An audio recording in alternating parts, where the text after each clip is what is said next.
Testing. Do do do.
I'm just going to thank a couple of people and then.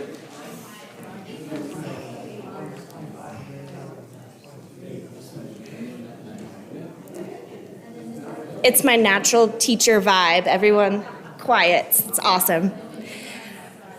Good evening, everyone. My name is Danny. I use she, her pronouns, and I'm part of the Green Justice team here at Southwood UCC. Thank you for coming tonight. I'm so excited to see so many people here. I also wanted to thank a couple of people before we begin who are the people who are making this happen. Thank you, Janet and Ken, for being greeters. Jill, Janet, Lana, Denise, and Catherine, who brought desserts. Thank you to Lana, Jill, Janet, Megan, Jackie, and Denise, who brought cloth napkins today. Thank you to Claire for doing the most dreaded job, which is dishes. And then thank you to Sarah for streaming. After this talk, we're going to have a small talk from John, and then we're going to have a Q&A, and then after that, we're going to have some desserts in the fellowship hall, so please join us. But lastly, I would like to thank John Kerman, who is here today to help us learn how to recycle better and smarter.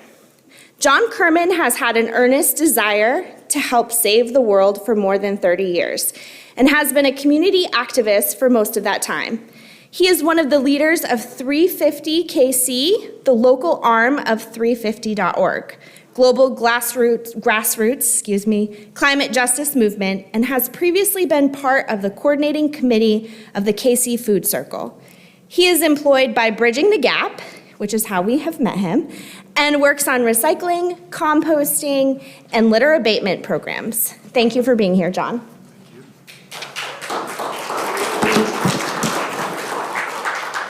Good evening, everyone. Sorry to keep you hanging. I had a little glitch with printing the flyers that now you all have tonight, but here I am.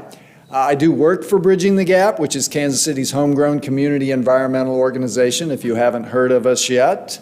Been around for 30 plus years now, but I'm not here speaking on behalf of Bridging the Gap tonight because I'm going to talk about some things that Bridging the Gap, some things in a sort of spiritual mode that Bridging the Gap does not really talk about. I don't think they'd have a problem with them, but we don't talk about it, so I am not speaking on behalf of Bridging the Gap tonight. Thank you all for coming out on a Friday night. Don't you all have something better to do? Anyway, so I'm here to talk to you about Recycling Reset. Can everybody hear me well enough on the mic? Okay. Sometimes people say I don't speak up enough, including my wife, who is right over there, and my harshest critic and strongest supporter both. Recycling. Isn't it frustrating knowing what to recycle and dealing with what can't be recycled? So the first message I want to give to you tonight is you're probably thinking too much about what you can recycle. You're probably overemphasizing recycling too much. Next slide, please.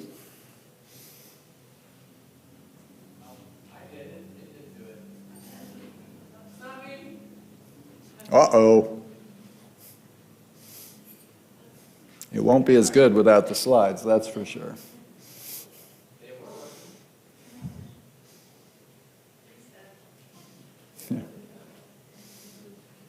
So I'll just talk a little bit more about Bridging the Gap while we're waiting for the slides to advance. Bridging the Gap has multiple programs. We manage 3 drop-off recycling centers sponsored by the city of Kansas City, Missouri. Back in the eons ago days, we used to manage a recycling center that was in Raytown once a month. But those days, that was a rotating center that was at a different location each week over the course of the month. It's been a long time since that was in place. That was sponsored by Jackson County. We have Heartland Tree Alliance that does tree planting around the metro area. We have Kansas City Wildlands, which works to restore remnant native prairies, glades, and woodlands that have never been built on, never been plowed for farmland. We have a program to help businesses move towards sustainability. We have a green events program, which mostly works we rent out recycling bins for people, event organizers, to recycle at their own events. Once in a while, we get hired by event organizers to manage the waste at the events. And when we do that, we collect not only recyclable materials, but commercially compostable materials and food waste. What else do we do these days? Litter abatement programs, not doing a lot of that work right now, but we, in the past, have led litter cleanups, mostly on creeks, if you aren't already aware of it. Storm sewer. So if litter goes onto a parking lot or a street, what happens to it? Well, I got news for you. The cities don't have enough money to send people out and pick all that litter up for the most part. So if it sits there, are we advancing yet? If it sits there, oh good. If it sits there long enough for it to rain, it gets carried into the storm sewers. And then what happens to it? Storm sewers dump unfiltered into our area creeks, streams, and rivers. All right, back to recycling. So NPR did a story a couple, now or 3 years ago, called "Is Recycling Worth It Anymore?" And this quote in that video story, even though it's a radio, really stuck out to me. Recycling, when it works, is a valuable way to preserve resources, but we over-believe in it. That's what I mean by we overemphasize it. Our focus when dealing with the waste problem in this country has been, for the vast majority, on recycling. But recycling is really the least we can do when it comes to dealing with our waste problem, because it comes at the very end of the whole chain of making things, the recycling part of it. And why do we do that? Well, I think there's a couple of reasons for that. Well, for one, dealing with the waste. So who among us, not virtually every day, if not every day, doesn't find yourself with something in your hands that you no longer want, and you have to decide what to do with it? And gosh, if you have, a concern for what we're doing to the rest of the world, you don't want to just bury it in a landfill, right? You would like to recycle it. So it's very visceral, having these things literally in our hands. The vast majority of the impacts, the ecological impacts of making the things that we buy, we never see. And you won't even know what happens unless you go looking for that information. So that point where you're ready to get rid of something, to throw something away, where is away? It might be away from you, but it's not gone, is very visceral for us. So it asks the least of us to recycle this thing at the end of its usefulness to us. And people also treat it, I was raised Catholic, I don't know much about UCC, so I don't know if you have the whole sin, confession, redemption kind of thing, but I was raised Catholic, so people sometimes, often, I'll talk to them at the recycling center I manage, and they'll be so determined to recycle this thing. And if I say that they can recycle it, it's almost as if they have this feeling of absolution from their consumption sin. But the thing we have to remember is that there are 3 R's. And recycling is the third of the 3 for a very good reason, because it has the least potential benefit of the 3 R's. Now, who remembers what the first R is? Reduce. Reduce is the absolutely highest impact of the 3 R's. If you don't buy the thing in the first place, That has the biggest impact as far as dealing with all the ecological effects of making something. Who remembers what the second R is? Reuse. Reuse is excellent. But how many empty cottage cheese containers can one person, one family reuse, right? So recycling is absolutely important, but it comes at the very end. The vast majority of the impacts of making something occur upstream before you ever go into a store and take something off of a shelf to take it home. So you're just dealing with, what do I do to dispose of this thing that's already had all these impacts before I ever touched on it? So it asks the least of us. It's the most visceral part of dealing with this. Corporations love this. They love the fact that we have overemphasized recycling and have not, for the most part, addressed the production of things, have not focused on reducing our consumption.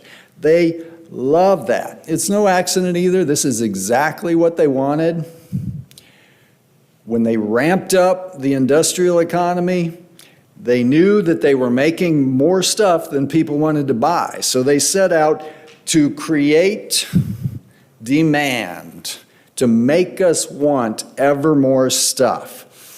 Again, I don't have time to get into this in detail because I'm limited to 45 minutes with Q&A tonight, but if you get a chance, search for an Orion magazine article called The Gospel of Consumption. It is fascinating about how corporations set out to create this consumer society we have now. It wasn't always this way. It's been this way my whole life, although it's magnified. But it wasn't always this way. But we're wrecking the planet with our consumption. It would take 5.1 Earths to sustain the entire world's population at the average American consumption level. Anybody know where to find even one extra Earth? Even if you think, that's a way overestimate. It's called ecological footprint. Even if you think that's a vast overestimate, say it's double the reality. That's still 2.5 Earths. Anybody know where to find another 1.5 Earths? They ain't there. So this can't go on. But it's not only wrecking the world, it's wrecking us as people. Our economy is what I call a perpetual dissatisfaction machine. Of course, when you see advertising, you don't buy everything you see advertised. Advertising doesn't work that way. But how it does work is that it convinces us of something pernicious. The vast majority of advertising has one underlying message, and that message is you're not good enough the way you are. You got hair growing in the wrong places, or you got not enough hair growing in the right place. Oh my, you see how your teeth are stained? You're really going to drive that 10-year-old car? Oh, those shoes, those are so last year. What's that smell? It sets out to convince us that we aren't good enough, that we're never good enough. Because, of course, even if you buy this thing, there's always another thing. And another thing, and another thing, and another thing, and another thing, and another thing, and another thing. What does that do to people? And, of course, social media has just magnified that.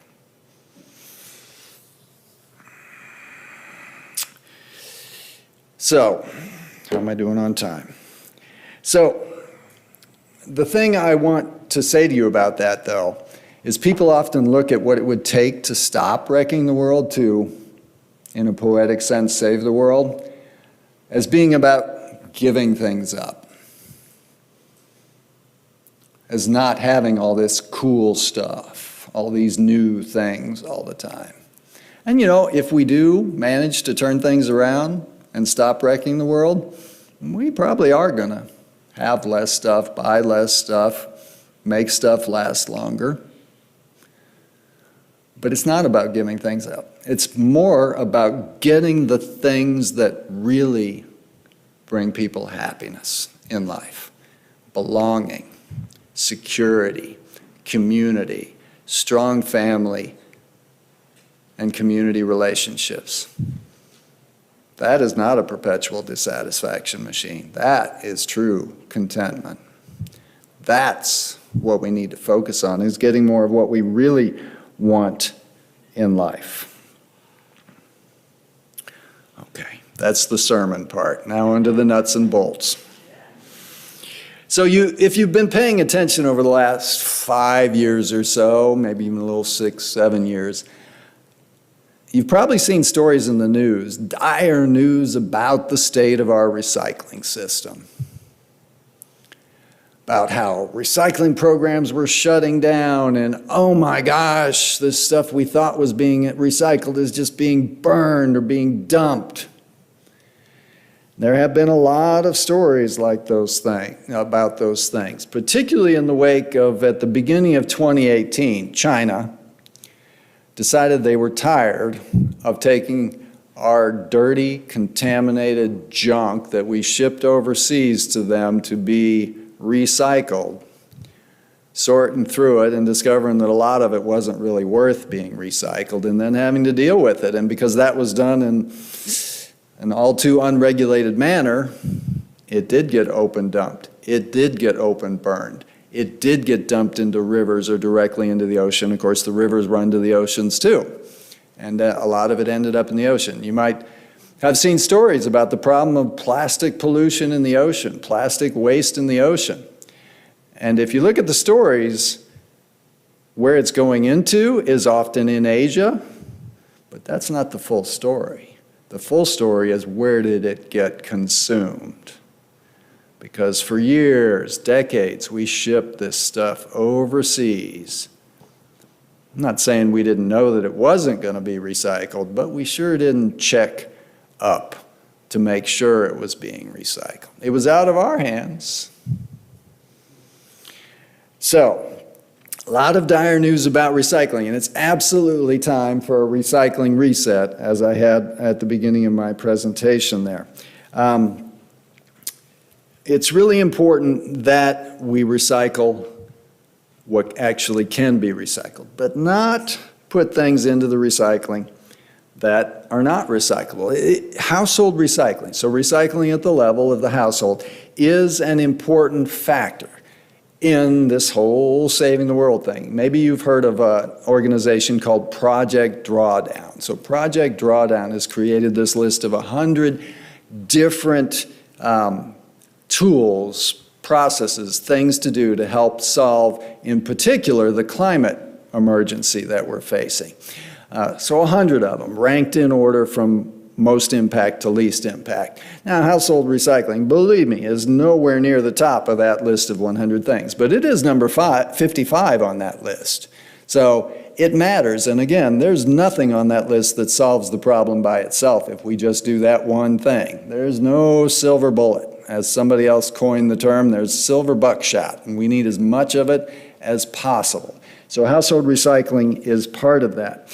To actually reset the recycling system in this country, we're going to need legislation and regulation. Unfortunately, given the current makeup of the Congress, that's not happening anytime soon. We need to change the makeup of the Congress to make that happen, but in the meantime, we still have to deal with these things we find ourselves holding in our hand that we need to dispose of. Because, if we recycle correctly, we can help reduce how many forests we're cutting down. We can reduce how many minerals we're mining from the ground to make everything out of metal. We can reduce how much oil and fossil gas we're extracting from the ground to make plastics. So these things do matter if we recycle correctly, but correctly is the essential term. Who here has heard the term wish cycling? What does that mean?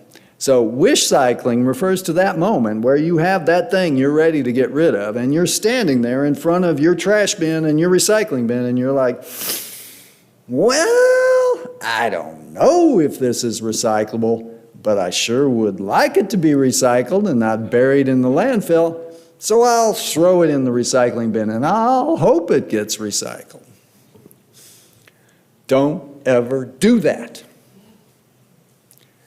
Check the guidelines, and now none of you can say you don't have the guidelines because I brought them to you. Check your guidelines, accept the fact that the guidelines sometimes have to change.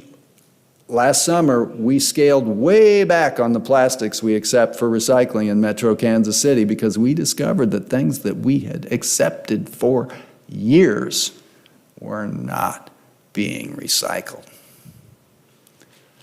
So you're probably putting stuff in your recycling bin, plastic, that isn't actually recyclable. But now you have the new details. So wish cycling, again, is that moment. Don't ever just put it in the bin hoping it's going to get recycled. If it's not clear that it's recyclable, either ask your provider for clarity, or it's better to put it in the trash. It's better to put things in your trash that could have been recycled than to put things into your recycling that can't be recycled. When in doubt, leave it out. Okay? So, big changes have come through. I'm going to talk to you a little bit about how the recycling works. So, one, yes, cleanliness counts. Your stuff doesn't have to be spotless, but it does need to be clean. Don't put anything there with drippy food, liquids, anything like that still in it. Paper in particular must be clean because you can't wash paper. You can wash metals, you can wash plastics, and anything on the metals are going to burn off when they melt the metal to recycle it. The plastics, they wash. But here's the thing. So, you put your stuff out for curbside. I don't know how many of you actually live in Raytown. It seems to be a little iffy on curbside recycling in Raytown. Maybe you live someplace where there is curbside recycling. The stuff gets mixed together. Even if it's not mixed wherever you take it, it ends up mixed because recycling in Kansas City, and this is the standard across the country, where it goes to be processed is what is called a material recovery facility. We actually have two in the metro area, and there's another one out by Lawrence. One's operated by Waste Management in KCK, one's operated by GFL Environmental in Harrisonville. So those are places not where recycling happens, but where materials collected for recycling go to be processed, to be separated, to be decontaminated as much as is possible. So things show up at the recycling center. Most of them are going to go into one big pile at the beginning of the sort line. So all that stuff's mixed together. If you've got dirty cans and dirty plastics mixed with the paper, they're going to soil the paper. If the paper gets too soiled, even if it was collected for recycling, boom, it's going to the landfill. Very limited tolerance for that. So all your cans and plastics must be clean so that the paper stays clean, even though if they were collected separately. The recycling system in this country is a blunt instrument. It doesn't do fine distinctions. It can't be that precise. It's mostly automated. It just doesn't work that way. So at the MRF, that's Material Recovery Facility, we call them MRF, stuff goes into that big pile. First step in the process is what's called decontamination. I already mentioned that. What does that mean? So the first step is they run things down a conveyor belt. This is the part that isn't automated. They run things down a conveyor belt. Workers stand on each side of the conveyor belt. They pull out things that are going to tangle in the machinery, like plastic bags, plastic wrap, any kind of film. People put things like electrical wire, which could be recycled, but not in that way. They have to go to a scrap metal recycler. People put things like rope and hoses that can't be recycled at all into the recycling. So they pull out anything that's going to tangle in the machinery. So don't put any plastic bags, plastic wrap, rope, hoses, electrical wires into your recycling. They pull out rigid things that are going to jam the machinery at the recycling. People put crazy things like golf clubs, all kinds of rigid stuff into mixed recycling that are going to jam the machinery. They pull out things that are going to pose a hazard to workers like propane tanks, lithium rechargeable batteries, which can catch fire. You can't recycle any batteries in mixed recycling. There are regularly major fires at material recovery facilities because people put lithium batteries in there and they start fires. They pull out larger things that just aren't recyclable, like toys, furniture. People put crazy things. Bowling balls show up regularly at material recovery facilities in the recycling. Chunks of concrete, all kinds of crazy stuff. So they pull that stuff out. Next step is a screening to eliminate small contaminants like food, dirt, broken glass. Can't put glass into mixed recycling. Fortunately, we have Ripple Glass. Hopefully you already know about them. They have more than 100 purple bins around the city just for glass. So they screen out the dirt, the food, the broken glass. Anything smaller, if you played tennis, anything smaller in all dimensions than the size of a tennis ball. The unfortunate side effect of that is anything smaller than that size, even if it's technically made of a material that would be accepted for recycling in another form, it's going to get screened out, not going to be recycled. So that goes into the landfill, all that stuff screened out. Then they separate the flats from the more three-dimensional shapes under the assumption all the flats should be paper products of one kind or another. So that's why no flat plastics or even close to flat plastics should go into the recycling. They have a magnet pull out the steel-based cans. They have what's called an eddy current, separates the aluminum cans. And then they have a machine called an optical sorter that separates the different kinds of plastics. It identifies the different kinds of plastic and uses jets of air to push them into different chutes. The plastics that are actually accepted for recycling. The unfortunate reality is the vast majority of the gazillion different things made out of plastic are not being recycled, probably never will be recycled. So it works in part on shape, so please don't ever smash your plastics. Fold your boxes flat, that's excellent. Doesn't really matter if you smash your cans, you don't have to, but never, ever, ever crush your plastics before you put them into recycling, because they probably won't be separated. If they don't get separated, they don't get recycled. So don't ever crush your plastics. What's my next slide coming up here?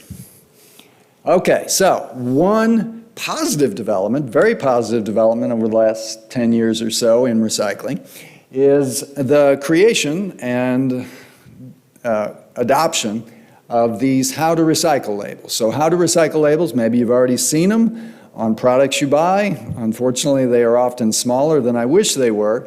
It's a voluntary labeling system that is managed by a not-for-profit organization called Green Blue's How to Recycle program.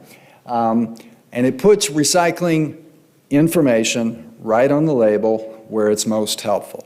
So start looking for these. It's really important to pay attention to these labels in addition to the guidelines that you have there. And the recycling tip sheet that I gave all of you talks more about those. So the problem with plastics is, let's go to the next slide. I'm going to skip this one in the interest of time because that info and this one, that info is covered. Let's skip this one too. So these things, oh my gosh. These things have been a nightmare for recycling. What are those? Anyone? What are those? If you see those on plastic, what is that?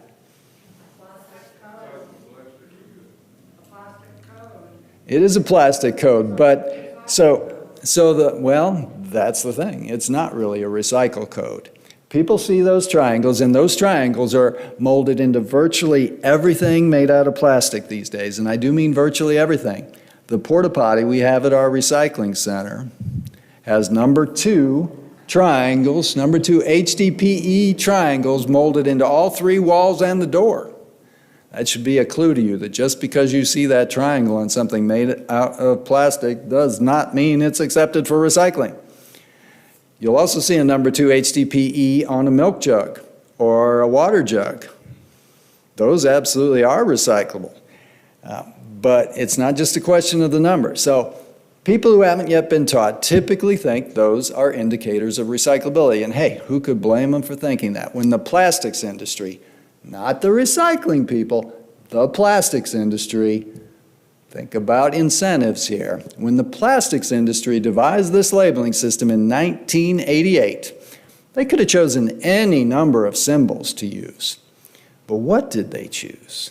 They chose a triangle with arrows. Now, if you compare it to the actual symbol of recycling that's off to the right side there, they aren't exactly the same, are they? But boy, sure does mimic it, doesn't it? That was no accident. There's been plenty of investigative reporting to show by NPR, PBS, other organizations to show that the plastics industry devised this system to convince us all that we didn't need to worry about how much plastic waste we were producing because we'd be able to recycle it all. That was a lie. What those actually are is what are called rosin identification codes. So they identify which plastic rosin the thing was made from, but whether that plastic in that form, again, porta potty, milk jug, same number 2 HDPE plastic, but very different forms, very different uses. Whether that plastic in that form is accepted for recycling where you live depends on the rules of your recycling provider, and their rules depend on what they have markets for. What determines whether or not something gets recycled? Not whether or not it's produced as waste, not whether or not it's technically recyclable. What determines whether something actually gets recycled is whether or not there are companies willing to buy the material and use it to make things. Because we don't have mandates yet. I'd like to have some mandates on using recycled content. Some states are moving in that direction. But we don't have mandates to use post-consumer recycled material to make things. So it's up to the companies. If they find a reason to do it, there are a few companies that do it just because they think it's the right thing to do, but if it's not profitable to them, they don't do it. Now, the problem with plastics, and the why plastics manufacturers don't want to use it very much to make things, is plastic degrades rapidly when it's recycled. Unlike metals, unlike glass, which can be recycled perpetually, no loss in quality, plastics can only be recycled 2 to 3 times, which is why, for the most part, a water bottle will never come back as another water bottle or anything similar. A milk jug will never come back as a milk jug or anything similar. What they are is they're downcycled in what I call durable plastics. Things like number 2 will be made into furniture or lumber, plastic lumber, that kind of thing. Number 1, PET, will be made into things like carpet, polyester fabric, that kind of thing. Not into more containers because of the degradation problem. There's a lot of what's called process loss when plastics are recycled. With number 1, PET, it's like 30%. So you put in a quantity, you lose 30% of it in the process. And sadly, a lot of that 30% ends up as microplastics in the wastewater from the recycling facilities. If you haven't heard about the problem of microplastics yet, I don't have time to talk about it, but they are literally everywhere. You're breathing them, you're drinking them, you're eating them, they're inside of you. Scientists have found them in the deepest parts of the ocean when they've looked and the highest mountain peaks. Microplastics are everywhere. So, here's the other thing about these things. Next slide. The EPA is looking at regulating the use of that on plastics. I don't have time to talk more about that. No, I thought I had a different slide in there. I seem to have, okay. So anyway, here's another thing about the plastics industry. So in 2013, they said, oh gosh, you're right. Those symbols are misleading with the triangles, with the arrows. We're going to change that. We're going to make them just plain triangles. If you ask me, the horse is done out of the barn now. I'm not sure how much difference that would make, but it would be better than actively misleading people. But I almost never see the plain triangle version on anything at the recycling center. They are not moving fast to stop misleading people.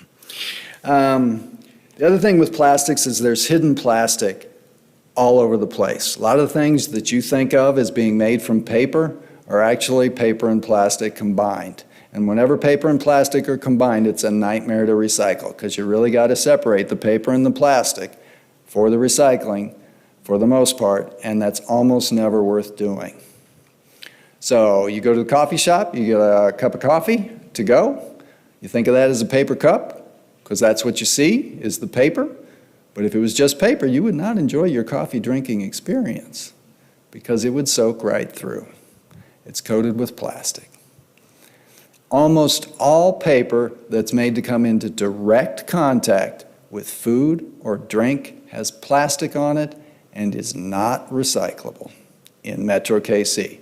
It's a little different in some parts of the country, but in Metro KC, paper coated with plastic, except for certain kinds of cartons, the details are on the flyers there. Those are accepted basically because the companies that make the cartons didn't want you to say, I'm not going to buy that because I won't be able to recycle it, so they subsidize recycling for cartons. But canisters, like from oats, mixed nuts, cashews, peanuts, Pringles, chips, other things, paper, those folded takeout containers, any paper takeout containers, fast food packaging, any of that stuff, breadcrumbs, canisters, any of those canisters things, ice cream, pints and tubs, none of that stuff's recyclable. None of it. Even a lot of frozen food boxes have plastic on them so that when they partially thaw, when they're being handled and everything, so they don't fall apart. So it's a big problem. How am I doing on time? Should I wrap up? Yeah. Stop thinking so much about recycling everything plastic. First of all, the vast majority of it isn't recyclable. Second of all, it's going to be downcycled rather than made into more of the same things. A lot of it's going to be lost in the process and end up as microplastics. Yes, recycle the plastics that are actually accepted for recycling, but don't worry too much about the other stuff. Focus on recycling the things that really matter, like metals. It's absolutely important to recycle every metal thing that you can. Take it to a scrap metal recycler, all the stuff that can't go into your curbside bin, which is detailed. The metals, basically it's just cans plus disposable pans and foil that can go into your curbside recycling or mixed recycling at a recycling center. But it's essential to recycle metals because there's so much impact in mining and making them, and because they can be recycled forever. They'll long outlast all of us. Glass is a little more problematic to recycle because of its weight and breakage and all of that, but it can be recycled, and we have a good system for recycling glass here, unlike in a lot of parts of the country, so that's really important. Batteries, make sure you're recycling properly, disposing of batteries. Electronics, there's hazardous materials in electronics. Make sure that you're recycling electronics and appliances and anything electrical. There's information on the recycling tip sheet about how to recycle. There's a place called Midwest Recycling Center that will recycle virtually anything that runs off a battery or a cord. So you got a broken vacuum cleaner, you got an old hair dryer, electric lawn equipment, huge range of stuff they take. If you're not already composting, that's not recycling, but keeping that stuff out of the landfill is absolutely important. There's nutrients still in food scraps and food waste.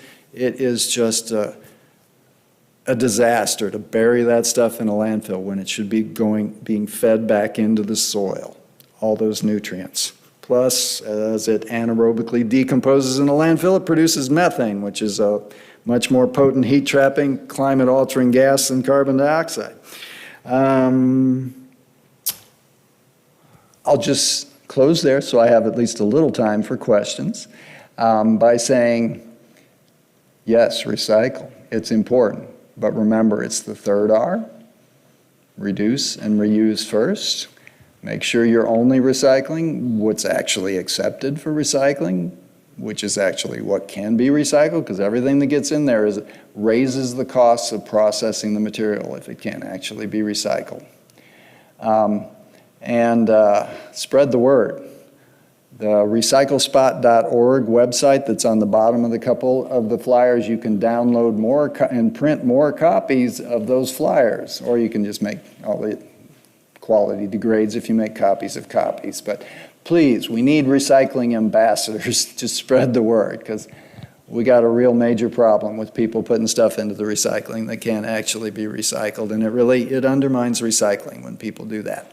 So I will stop there. Thank you for spending your Friday evening here with me tonight, and I will entertain any questions, within reason, that you want to ask. We got a mic coming your way. Oh, we went to somebody else first, but we'll get to you. Yes. I'm wondering about envelopes that, paper envelopes that have a plastic piece in them. Are those recyclable? You don't need to worry about that window. The windows can be separated when the paper is pulped, just like tape, a reasonable amount of tape can be separated from boxes and paper and things as well when they pulp the paper. So to recycle paper, they pulp it. Get it really wet, turn it into a pulpy mass, roll it out and dry it. They have a way to separate things like staples, paper clips. Well, you can really reuse your paper clips. Staples, paper clips, and tape, that kind of thing. So those are not a big deal. Don't leave any big binder clips or rubber bands in there, but those windows are not an obstacle to recycling the paper. Okay, I think you are next. So if you find a water bottle in a parking lot that's been smashed, Just put it in the pick trash. it up, put it in the trash. Yep, pick it up so it doesn't end up in the Yeah. storm sewer, the creek, the river, Right. the ocean. But yeah, just put it in the trash.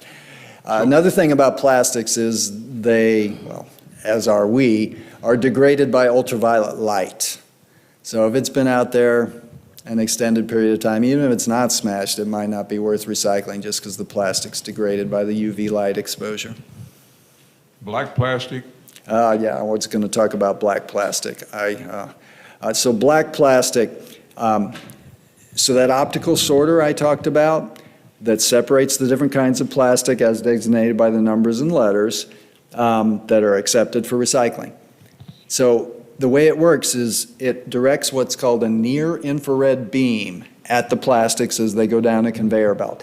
It only can work if the beam bounces off the plastic and the info comes back for a computer to analyze. Just like that. It's so fast.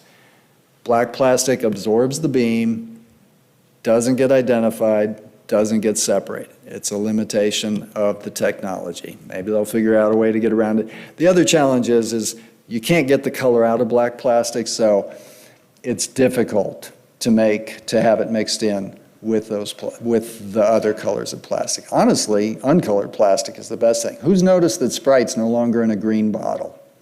Why is that? The reason is that number one, PET, that's what Sprite bottles are made out of, is most valuable if it's just completely transparent, no coloring. If it's colored but you can still see through it, it's not as good, but it's still recyclable. If it's, anybody buy Fairlife milk with those opaque white or brown bottles? That's number one PET, but it ain't worth recycling because it's opaque. They don't really want to use that for recycling. So best, most valuable plastics, like a milk jug, is more valuable than a laundry jug because a milk jug is what's called natural number 2 plastic, no coloring. Well, some are colored, but your standard, the one if you picture a milk jug in your mind, that's more valuable. So black plastic doesn't get recycled, unfortunately. Yes. I have a steam iron that died, and I am reluctant to put it, I know it won't go in recycling, but can it go into the metal? It could go into a scrap metal bin, or the company I talked about, Midwest Recycling Center, MRC, would also take an iron. So you could save it up until you have enough stuff. The unfortunate thing is there's only one location for MRC, and it's not close to most people in the metro area. It's near the 18th and Vine Historic District, so I just recommend saving up your electrical and your electronics and periodically taking a trip there. And what about a fan that doesn't work? They would take a anymore? fan too, yeah. Now, I live in Lee Summit. We do have a recycling center there. Yeah, I've never visited there since after they reopened, so I don't know all the details on what they take. I think they have a scrap metal bin there, though, but you might check with Lee Summit and verify that before you make a trip out there. And one other quick thing, when we shred our paper, can that be recycled? Can't be recycled. So Did you the say quality of recycled paper depends on 3 factors. 1, the type of paper going into the process, its inherent quality. 2, how clean it is, because it can't really be washed. You can bleach out color, but you can't really wash paper. Anybody ever spilled something on an important document like I have? Can't really wash paper. And 3, how long the fibers are in it. Which is why paper can't be recycled perpetually like glass and metals. It can be recycled more times, than plastics can, 5 to 7 times for paper. But the limit is every time it's recycled, the fibers get shorter. Shredded paper, the fibers are already cut up short. In fact, any paper in piece smaller than a playing card is not really worth recycling, even if it's a high-quality paper. Like a business card, they use high-quality paper for business cards because, hey, you want to impress somebody if you give them your business card, but it's been cut so small, it's not worth recycling. So anything smaller than the size of a playing card, paper, just put it in your trash, unfortunately. Who's next? Yes. A lot of questions from that row. You are the questioners over there, which I've been a questioner since I was a kid, so I'm with that. Yes. I've been told that the paper milk cartons can be recycled.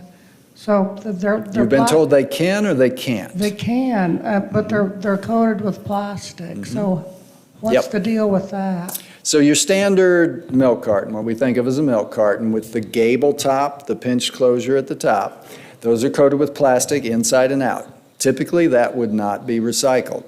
Like an ice cream pint or tub is also coated inside and out, and those are definitely not recyclable. So why are the cartons? And not just the gable top cartons. There's also what are called aseptic cartons, which soups and broths and non-dairy beverages and various things are packaged in. Those are accepted for recycling too, and those are even more complicated. They're a layer of paper, a layer of aluminum, and a layer of plastic on the inside, and another layer of plastic on the outside. So why are those recyclable? The reason is, and I mentioned this briefly in the talk, the companies that make the cartons didn't want all of us to say, oh, I'm not going to buy that, I won't be able to recycle it. So they gave out grants to material recovery facilities to get them to start accepting those for recycling. But it's the only industry I know of that's done anything like that. So those cartons are accepted for recycling. Okay, number 2, I can't, the coffee pods, the Keurig coffee pods. Not recyclable. Too small to be processed. Okay. And don't believe, that reminds me, don't believe information you see on a package about recycling except for, well, it's not up there anymore, except for the how to recycle labels. I have seen on occasion some errors in those, but for the most part, they are very reliable. But anything that the company itself decided to put on there about recyclability, you cannot trust. Okay. You will see coffee pod boxes that say recyclable, but they are not. Paper purchase. Receipt paper, oh yeah, that's one of the banes of my existence too. So receipt paper are not ordinary paper and should not be recycled. They're what's called thermal paper, which has chemicals in it. Unlike when I was a kid, hardly any receipts these days are plain paper printed on with actual ink. They're what's called thermal paper that has chemicals in it. You apply heat in a pattern, the printing appears. That's why they feel so weird. Some of the chemicals they use disrupt hormonal systems. BPA, BPS are the abbreviations for those chemicals. They don't want those going into recycling, and it's a low-quality paper. Put your receipts in your trash. Kevin, are you going to heckle me? No. Kevin has been known to come to the recycling. In fact, he was a volunteer for years. Yeah, it's so good to see you here tonight. Good to see you, Kev. It really is. And, you know, I go back years and remember when you were there to sort of guide me through all the processes of recycling, because I came in kind of green, no pun intended, figuring out where everything went and how everything evolved and kept evolving or devolving sometimes. But, you know, I have this one problem. It's these old books. It's like, we used to put them at paper board, but really I don't know where they go now. So paperback books you can put in curbside recycling. They can go into the mixed paper bin at the recycling center I manage. One of the flyers that you all should have gotten is for the recycling centers that we manage. I manage the one at I-49 and Red Bridge Road, so pretty close to you guys out here. We take paperback books in the mixed paper bin. We do also take hardcover books, but they have to be processed separately. They don't go in with the regular paper, but we do take them. Got to be clean, dry. Don't want them if they were in your basement when it flooded. But we do take books there. Yeah. Yes. John, I have the mic here, you see that. Thank you for a very informative and helpful and somewhat disturbing conversation. Believe me, I hear you. I agree about the lack of energy in our legislatures right now to move the needle with recycling, with conservation generally. Is there anybody that's doing anything that could be modeled, other countries? So parts of New our York country? State is moving, well, the EU is way ahead of us on this. Japan is way ahead of us on this. Certain large states, like New York State, California, Oregon, Washington, are moving towards some, so there's a term called EPR, Extended Producer Responsibility, which shifts the responsibility for dealing with these things when they're ready to be disposed of back on to the manufacturers of them to change their incentives. Right now, who pays to recycle? Municipalities, if your city provides recycling, or you, I mean, you're paying for it through taxes that way, or your trash bill, sewer, recycling bill.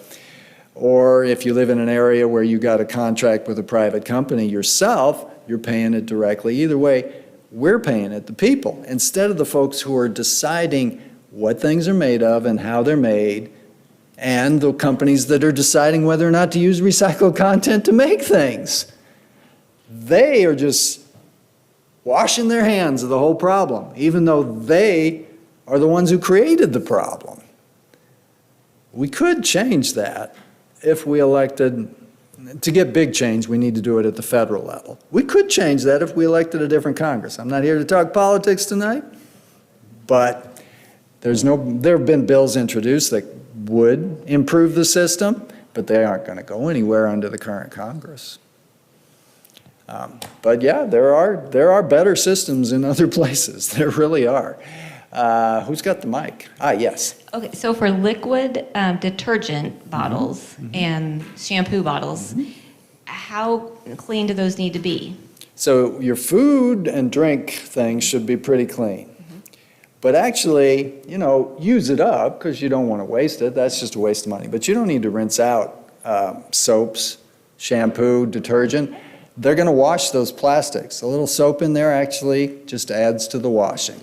So you don't need to worry about that. I mean, don't waste the stuff, but yeah, you don't have to get them clean and dry. Okay. And then on like all the Amazon packages, like the envelope packages where it says take them to the store, which I do, but it also says to remove the... Cut out the paper labels. They don't want paper labels on plastic film. So the only way to recycle plastic bags, those blue and white Amazon bubble mailers, certain kinds of bread bags, dry cleaning bags, et cetera, is to take them to store drop-off because they tangle in the machinery if they go into mixed recycling or they get put into the plastic bin at the recycling center. It just doesn't work. They can't be processed mixed with other plastics, not without some technological innovations anyway. Now I got some bad news for you though. ABC News worked with, was it 9 or 11 of their affiliates around the country, not KMBC here in Kansas City, that wasn't one of them. But they had affiliates go into stores and Target and Walmart stores with little, I think they were Apple tracker, whatever those, what are those things called? They're little tracker tags. The vast majority of the stuff to go into those Walmart and Target bins did not end up at a recycling center. If you want to recycle the plastic films that can be recycled, it's not all kinds. I recommend going to a store that is a direct partner with a company called Trex, which uses plastic film to make things like benches, furniture, plastic lumber. In our area, that would be Hy-Vee, Sprouts, Kohl's. Were there any others? I can't remember right now. If you go to the Trex website, N-E-X-T-R-E-X, they list their retail partners. It varies depending on where you live in the country. So they have it by state. Nextrex.com. I wouldn't take it to any of those other stores because I can't say that nobody else is recycling them, but I don't feel confident after what ABC News found. You could go to YouTube if you want to see their stories. They've done repeat stories, follow up. ABC News, plastic film recycling, just do a search on that if you want to be depressed again. I mean, so here's the thing, folks. Corporations really don't want us to be worried about this. They want us to just keep buying. And honestly, in a lot of cases, those store drop-off bins, it's just greenwashing. So why would they, it was the plastics industry that was behind that program. And why did they do it? Because some places were moving to limit or ban or put fees on plastic bags. Now, in some places, like Missouri, they got the legislature to ban bans. So Columbia was going to pass, I think it was a complete ban on plastic bags. Well, the Legislative General Assembly passed a law that says you can't do that at the municipal level. And there's been similar efforts for things like, styrofoam, takeout containers and cups and things like that. They just ban the bans. But then they have the other techniques. And have you heard of advanced recycling or chemical recycling for plastics? That's the latest scam from the plastics industry and the petrochemical industry to convince us that we don't need to worry about this stuff. Mechanical recycling never lived up to its promise, but we have advanced recycling now. That'll take care of the problem. Don't buy it.